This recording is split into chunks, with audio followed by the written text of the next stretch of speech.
You think you understand gravity. Step on a scale. See the number. That's your weight. Earth pulling you down. Simple. Drop something, it falls. Moon orbits Earth. Planets circle the sun. Objects with mass attract each other. Newton figured it out centuries ago. The so-called force of gravity seems easy to understand. Simple even. Wrong.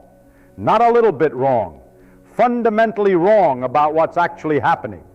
Because gravity isn't a force at all. And when you finally see what gravity really is, when you really see it, the whole universe starts to look different. Let me show you. Stand up right now. Feel your weight. What are you feeling? You say, gravity, Earth pulling you down. But think about the actual sensation. The floor pressing against your feet, pushing up. That's what you feel. The floor pushing. This mysterious pull everyone talks about, you never feel it, not once. You only feel the push, always pushing up, never pulling down. So where's this pull? And here's something stranger. The moon is falling toward Earth right now, has been falling for billions of years, but it never gets closer, just circles, always falling, never landing. What kind of pull works like that? A pull that pulls forever, but never pulls anything in. And according to Newton, that pull happens instantly. Move Earth and the moon feels it immediately across 240,000 miles of vacuum, instantly. How? What carries the message? What's the mechanism? Newton himself couldn't explain it. He called it action at a distance and admitted he didn't understand how it worked. But the mathematics was beautiful. The predictions were perfect. So people stopped asking uncomfortable questions. They shouldn't have stopped. Go back several centuries. Nobody understood how planets moved. Copernicus said they orbit the sun. Fine. But how? What paths do they follow? Tycho Brahe built an observatory and spent decades recording planetary positions, night after night, year after year, measuring angles with brass instruments to fractions of a degree. Why such precision? Because you can't understand nature by guessing. You have to look.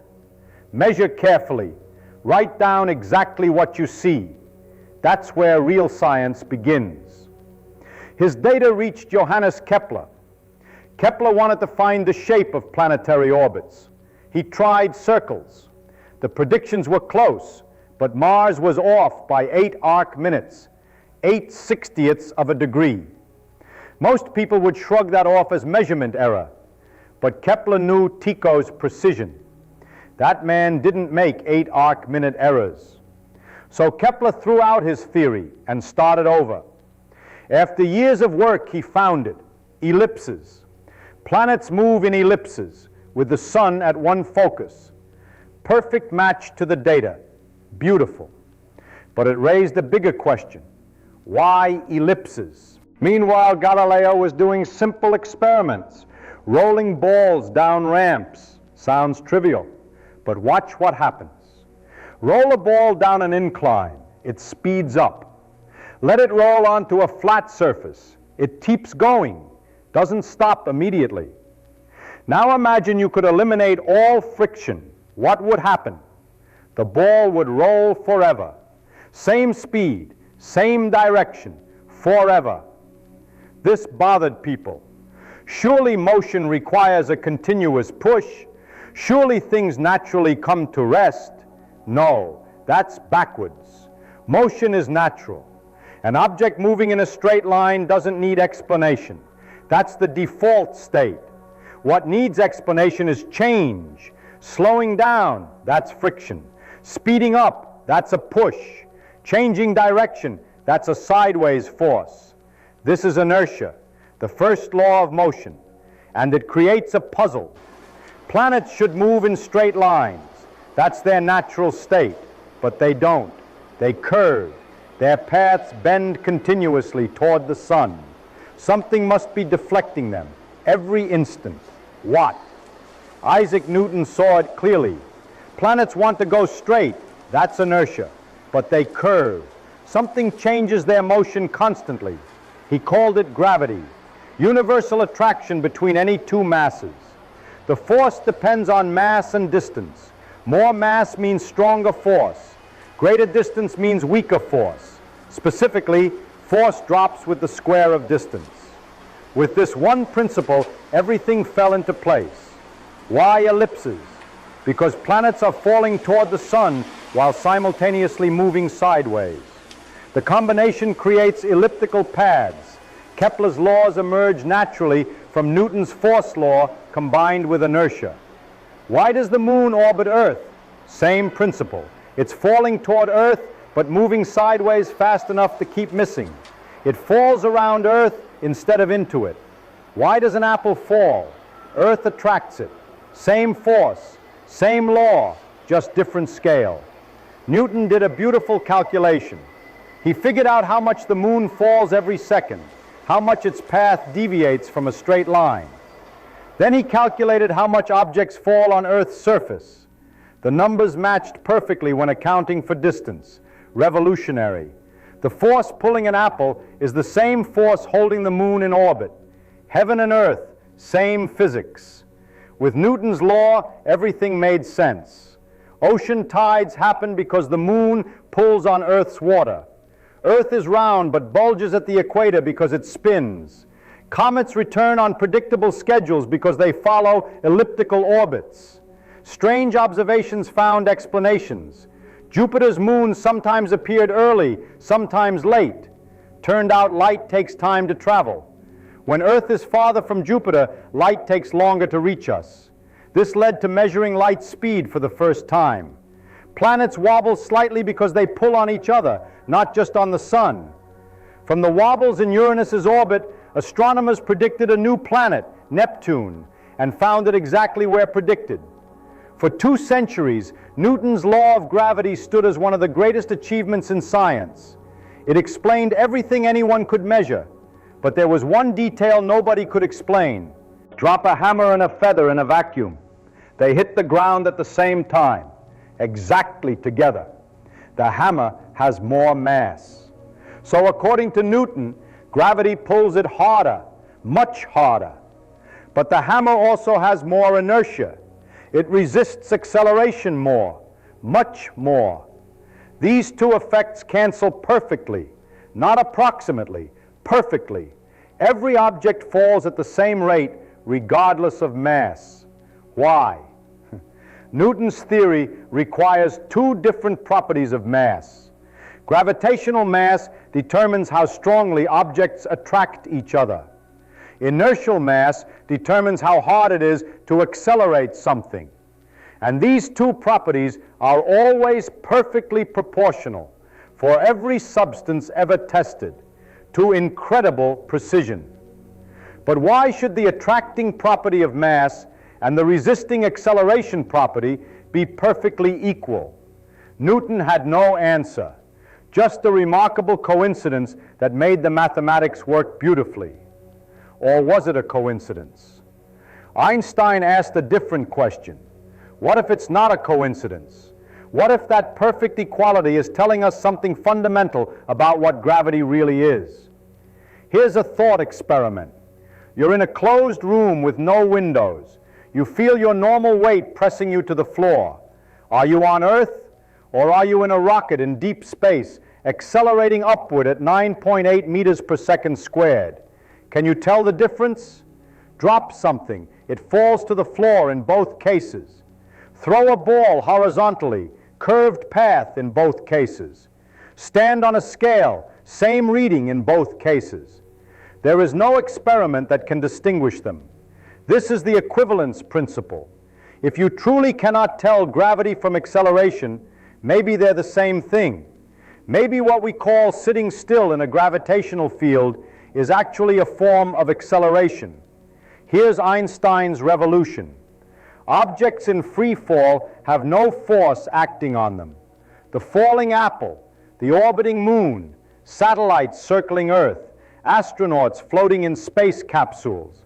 None of them experience any force. They're moving naturally, following their natural paths. No forces, no pulls, nothing acting on them. But the apple is clearly falling. Yes, but what if the apple isn't accelerating at all? What if it's following the straightest possible path and it's space itself that's curved? This is Einstein's profound insight.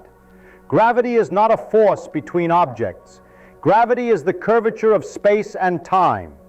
Massive objects don't pull on other objects. They warp the space around them. They bend it, curve it, distort the geometry. The apple isn't being pulled to the ground. It's following the straightest possible path through curved space-time. But space-time near Earth is curved, so straight points toward Earth's center. You standing on the ground aren't being pulled down. You're trying to follow your natural path through curved space-time, a path toward Earth's center. But the ground is in your way. The ground pushes you upward, preventing you from following that natural path. That's what you feel as weight, not gravity pulling down. The ground pushing up, deflecting you from your natural trajectory through curved space-time. Einstein made a concrete prediction. If gravity is really curved space-time, then light should be affected too. Light has no mass. In Newton's theory, gravity shouldn't affect light at all. But if gravity is curvature of space itself, then light following the straightest path through curved space should bend. During a solar eclipse, astronomers measured the positions of stars near the sun's edge. The stars appeared displaced from their true positions. The starlight had bent, passing near the sun, exactly as Einstein predicted. This is gravitational lensing. We see it in observations all the time now. Massive objects bend light from more distant objects behind them, creating distorted images. Direct evidence that space itself curves in the presence of mass. Astronauts in orbit look weightless, floating around. Zero gravity up there, right? Wrong. The gravitational field at the altitude of satellites, a couple hundred miles up, is almost as strong as here on Earth's surface, about 90% as strong. So why do astronauts float? Because they're falling. The capsule is falling. Everything is falling toward Earth constantly. But they're also moving sideways very fast, about 17,000 miles per hour. As they fall, Earth's curved surface falls away beneath them. They keep missing. They fall around Earth instead of into it. Everything falls together at exactly the same rate. So there's no sensation of falling, no weight, no sense of up or down. It feels exactly like floating in empty space, far from any mass. This is equivalence in action. Free fall in a gravitational field feels identical to floating freely in empty space because they are the same thing. In free fall, no force acts on you. You're following the natural geometry of curved space-time. Think of Earth's surface. It's curved, but standing on it, it looks flat to you. And here's something remarkable. Why is Earth round in the first place? Because of gravity, but not in the way you think. It's not that some force is pulling everything toward the center, molding Earth into a sphere. It's that space-time around Earth's mass is curved equally in all directions. Every piece of rock, every drop of water is trying to follow the straightest path through that curved geometry. And when everything follows those curves from all directions equally, you get a sphere. The only shape where every point on the surface is the same distance from the center. Earth is round because that's what happens when matter follows curved space-time. The shape emerges naturally from the geometry. An ant walking what it thinks is a straight line on that curved surface actually follows a curve. But from the ant's perspective, it's going perfectly straight. That's what's happening with everything near Earth, except it's not just space that's curved, it's space and time together, space-time. Massive objects create curves in space-time, depressions, wells, distortions. The sun creates a deep well. Earth creates a smaller one. Even you create a tiny well, too small to measure easily, but it's there. Objects moving near these wells naturally follow the curves, not because anything pulls them, because they're following the straightest possible paths through curved geometry. The moon orbits Earth because it's following the natural geometry of curved space around Earth. That geometry makes the straightest path into a circle. An apple falls because it's following curved space-time near Earth's surface. In that curved geometry, straight ahead through time points toward Earth's center. When you throw a ball, it follows a parabola, not because gravity pulls it down, because it's moving through curved space-time, and the straight line in that curved space looks like a curve to you. You're standing light now. You feel weight.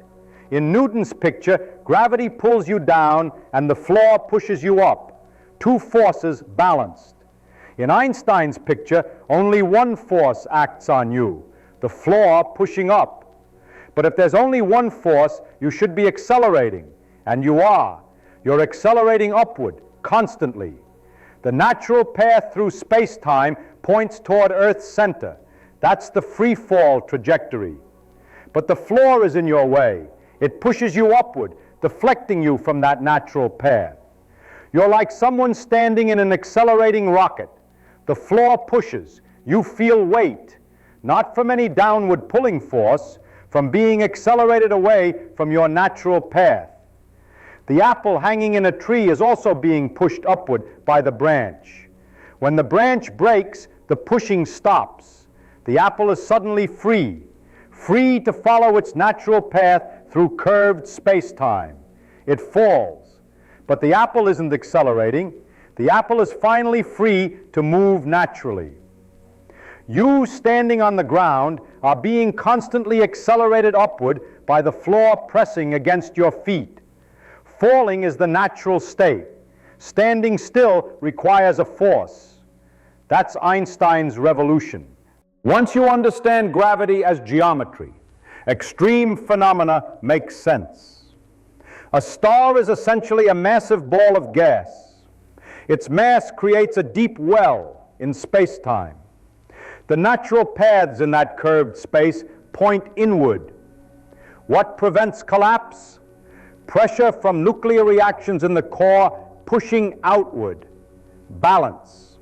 When the nuclear fuel runs out, the pressure drops. Balance breaks. The star collapses. If the star is massive enough, the collapse continues until matter is compressed to incredible density.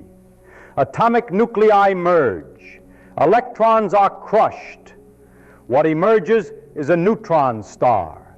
Nuclear matter compressed to city size. A teaspoon of this stuff would weigh 1 billion tons. For even more massive stars, not even neutron pressure can stop the collapse. Space-time curves so sharply that all possible paths lead inward. Even light cannot escape. This is a black hole. Near a black hole, space-time is so severely warped that light itself, following the straightest possible paths through this geometry, spirals inward and never comes out. We can't see black holes directly, but we see their effects.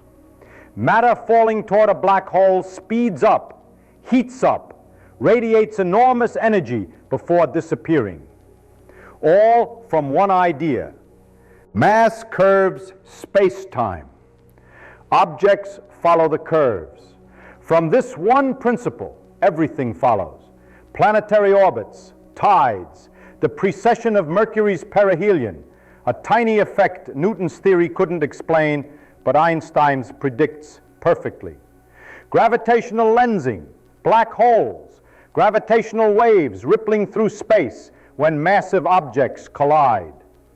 The same principle explaining how the moon orbits also explains the largest structures we observe: galaxies, clusters of galaxies, universal, elegant. The pattern in the small piece reveals the design of the whole fabric. Newton's equations work beautifully for practical purposes. We use them to launch satellites, calculate orbits, predict eclipses. They're simpler than Einstein's equations and accurate enough for most applications. But Einstein revealed what gravity actually is, not a mysterious force pulling objects together across empty space, the curvature of space and time themselves. Mass tells space how to curve. Curved space tells objects how to move.